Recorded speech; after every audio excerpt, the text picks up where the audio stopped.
Adventure in Pipeman on W4CY Radio.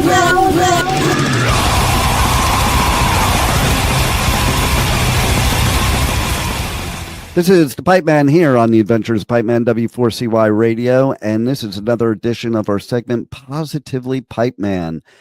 And we have our returning expert guest because, man, he's such an important guest. He helps your business and like no other person on the planet. And in these segments, every week, he's going to come on as part of this Monday show for Positively Pipeman and give us strategies that can make our dreams in business come true. So let's welcome back Michael Barbarita. How are you? Fantastic, Dean. How are you doing? Thanks for the kind words. Oh, my pleasure. Because it's true. Like, I don't even need a script because I listen to you on your own show on our network, and I've talked to you at length, and, I just know you're the right answer to most of our businesses out there, especially in these trying times that we're experiencing right now. That's for sure. I appreciate it. Thank you. So what I'd like to know is, we always talk about the 80-20 rule. So how does that really apply to business according to Michael Barbarita and NextStepCFO? Yeah, great question, by the way. As we were doing research for our book, and as I interview business owners for the book, it was very common that from a business standpoint, people felt that the 80-20 rule, and by the way, no one's ever wrong about the 80-20 rule, so I don't want to make it sound that way, but most people think 80-20, and they're right, that 80% of their revenue comes from 20% of their customers, and that's absolutely correct. But what we discovered when we were doing research for our book is that 80% of the revenue comes from 20% of what you do every day. And that business owners aren't focused on the key components of that 20% that drives 80% of the revenue. And what we did when we were doing research for our book is we identified 7 areas that we call the 7-step pathway to profit formula. And we identified 7 areas which represent the 20% that drive 80% of the revenue. And, most business owners want to know what that 20% is. And that's what we're going to do today. We're going to go through that. And a lot of business owners that I've interviewed really never understood what that 20% was. And so we're going to go through it today. The first step in a 7-step pathway to profit formula. And by the way, I want to mention one other thing. When we were doing research for our book, we found that there were 8 areas of impact where that business owners had to know about. And then when we dug deeper and deeper, there were more layers and more layers and more layers, and we ended up at 32. And with this, and there's under those 32 categories, there was another 20 or 30 categories. And so business owners are overwhelmed. And that's what led us to understanding what that 20% was that drives 80% of the revenue, because business owners are just completely overwhelmed. And what they do, Dean, is they hire marketing companies. And the first thing that marketing companies do is they omit all the stuff that's needed for a business owner to get grounded. All those areas that I talked about, they skipped over those completely and went right to Facebook ads or social media ads. And that's starting in the weeds. And so what we did is we identified those 7 steps that drive 80% of the revenue. And the first one is leads, but not just any lead, good quality leads for your ideal customer. That's really critical. And, all of this first part that I'm going to be talking about is really just about messaging. That's all it's really about. The second is conversions. And let me define conversions. Conversions is taking a prospect, whether it's cold or warm, into your sales process, whatever that is. For a retailer, the sales process is them showing up in the retail store. For somebody like myself, sales process is a meeting. So it could be a meeting, it could be a proposal, it could be an estimate, whatever your sales process is. So the first step is quality leads. The second step is conversions. I want to talk about those leads for a second too, because as somebody that's been a salesperson since I'm like 11 years old, okay, I've gone through every kind of lead there is. And here's what I found that just proves the point of what you're saying is, okay, so when I was in the investment business, when I started in the investment business, the leads they were giving us were basically as cold could get. They, it was just basically buy a book of names and phone numbers, and that was your leads. Right. Then later in the business, I would do exactly what we're doing now, and I would have a radio show to get leads for my investment business. And, there was such a huge difference because when I was first in the business, you had to make like 500 calls a day. This was the numbers. 500 calls a day to get 20 people to actually talk to you, and out of that 20, 5 to 7 maybe want some information, and you would mail them out information, back in the snail days.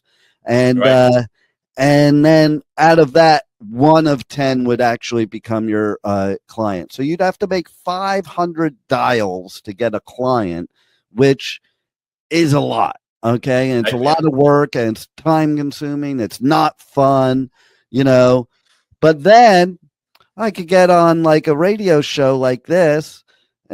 As one example, I don't mean somebody else's, but I mean I had my own radio show, and then that was a different time too, when like infomercial type of stuff worked, really well.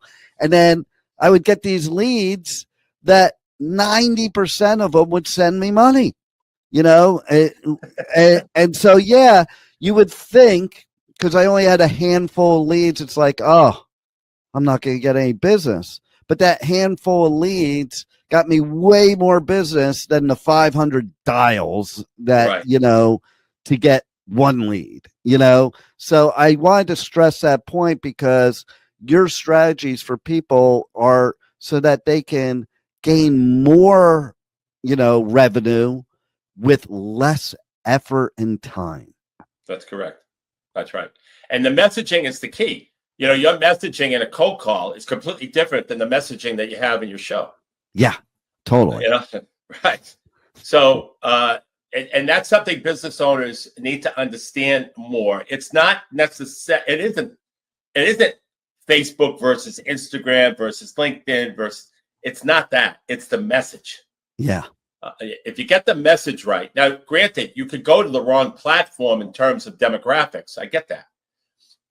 But the bottom line is, lots of times when business owners talk shop, have you tried Facebook? How does it work for you? It's totally irrelevant. It's about the messaging, whatever the messaging that particular business had.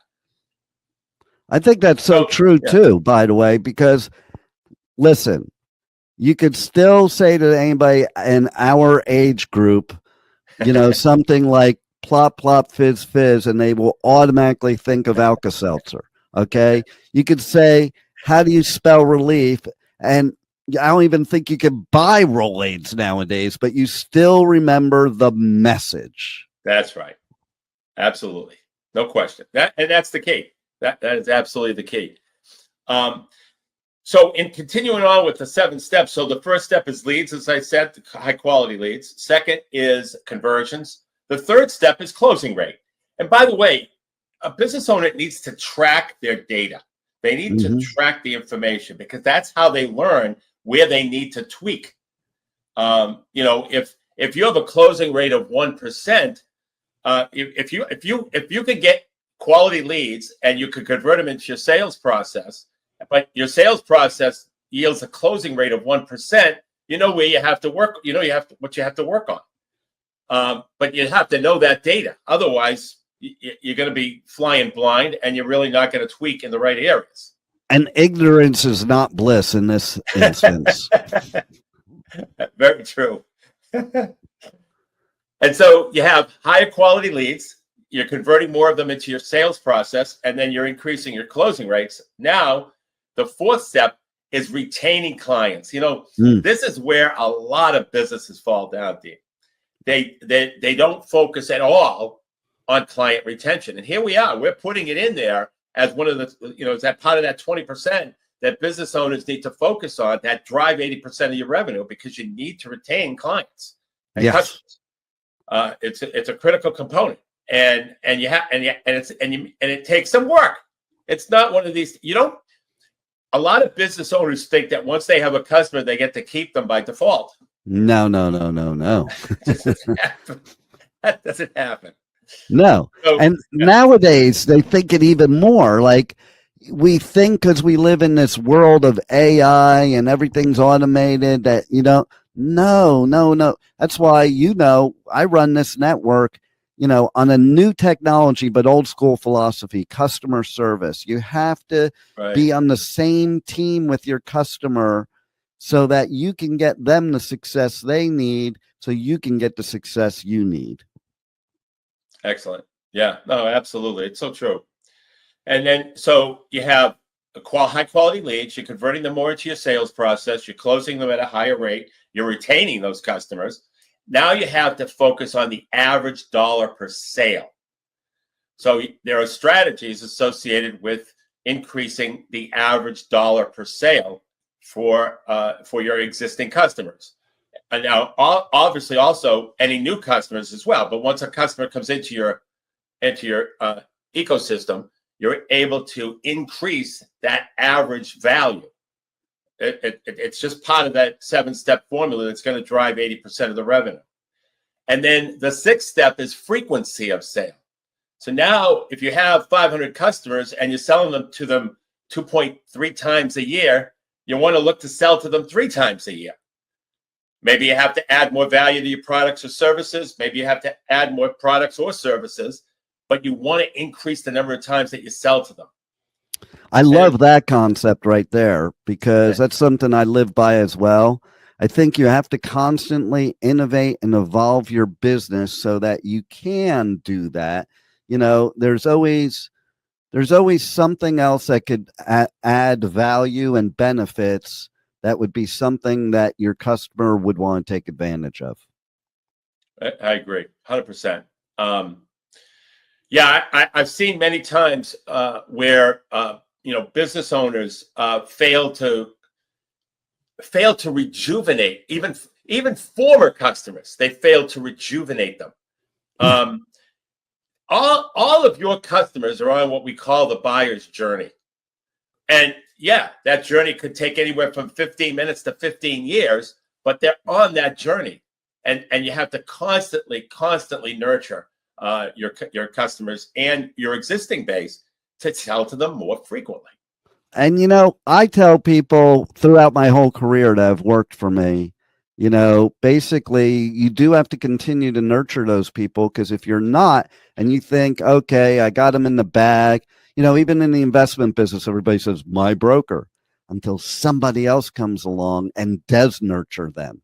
And then you can't save them after that, because you should have nurtured them before somebody else did. Right. Well, that's right. Because as Mark Cuban says, there's always somebody out there going after your butt, and trying to take you down. Totally. And so, right. And they'll grab those customers just as easily. Mm-hmm. And then the final step is we work on costs, both fixed costs and variable costs. And there's a number of ways to cut costs. Business owners normally find it difficult to cut costs, but there's a lot of different ways that we use to cut costs.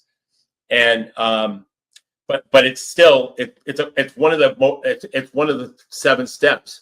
So just in review, it's leads, conversions, closing rates, client retention, average dollar per sale, frequency of sale, and finally costs. And I think they need to know a lot more. So how do people reach out to you to discuss this more, where you can expand on this more and give them specific strategies customized for their business and their goals? What I'd love to do, Dean, is I'd love to interview him for the next edition of my book, because there I go through strategies that we that we help business owners implement, not just learn, but implement, and then get a really good understanding. And by the way, they can help me with the next edition of my book, because what we do is we interview business owners because business is always changing. And we always want to make sure that our strategies are up to date and that they work. Now, they've worked in every economic environment so far, so I don't think that they're not going to work in any future one. But we need more industry information to prove what we already know. And so, and then we update the book. So the way that works is it's 60 minutes on Zoom. I present strategies for my book, and then I ask you if the impact the strategy would have if a business owner would implement it in your industry. It's more of an industry perspective that I want to get. And then I document it for the book, and that's it. And I would love to interview business owners. They could go to NextStepCFO.net. That's NextStepCFO.net/contact. That would get them into my contact page. And then they simply fill out the contact form. And in the message section, write the words book interview. And I'll send you a calendar link. Nice. And then also, if you could tell everybody how they could check out your book, your podcast, your live show, all that. Excellent. Yes. But you can get a copy of the book. It's free. By the way, it's my contribution to the business world. Go to NextStepCFO.net. Right on the homepage, you can download the book. That's number one. Number two, as Dean said, you could visit our podcasts at powerfulbusinessstrategies.com and our radio show called Powerful Business Strategies on Mondays at noon Eastern time. Right here on W4CY.com. Yep, right here, same place. Yeah, in fact, if you have a time travel machine, after you hear this episode, go back an hour before the episode, and you'll be able to catch his show. Otherwise, wait till next Monday. There you go. All right. Well, thanks a lot, Michael. Once again, you have some amazing, very specific strategies for people, which is what I love, because there's so many coaches out there that just give such generic advice. And, every business is different. And that's why even the interview, it's great that you're finding out what is most beneficial in different industries, because it's not a one size fits all. But Michael Barbarita, you probably are a one size fits all. Thank you, Dan. Thanks for having me. Thank you for being on the Adventures of Pipeman. Thank you for listening to the Adventures of Pipeman on W4CY Radio.